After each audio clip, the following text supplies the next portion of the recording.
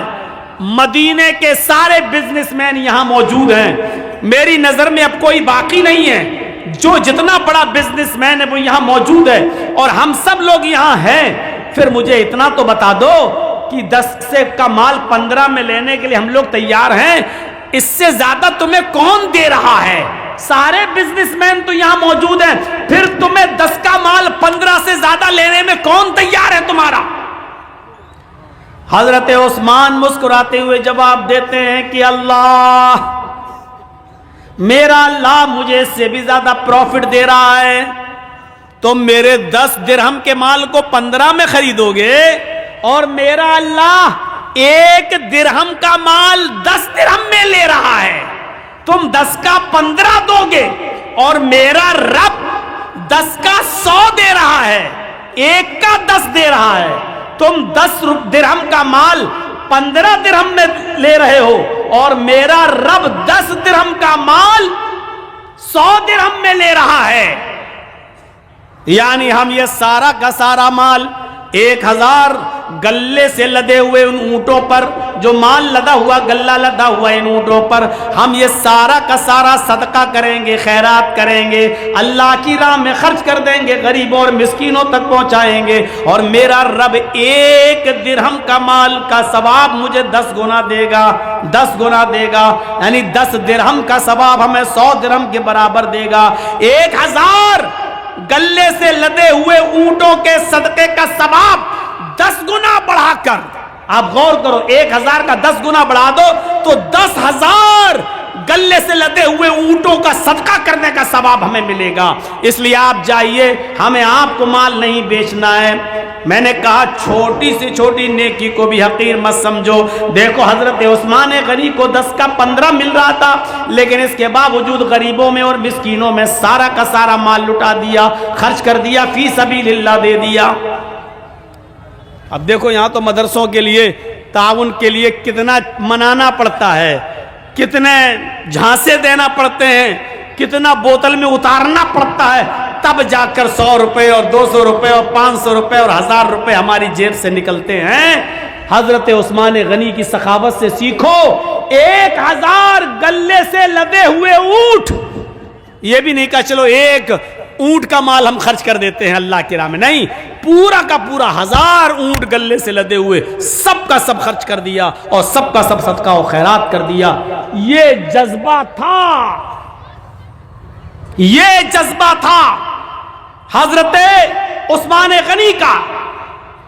چھوٹی سے چھوٹی نیکی کو بھی حقیر مت سمجھو۔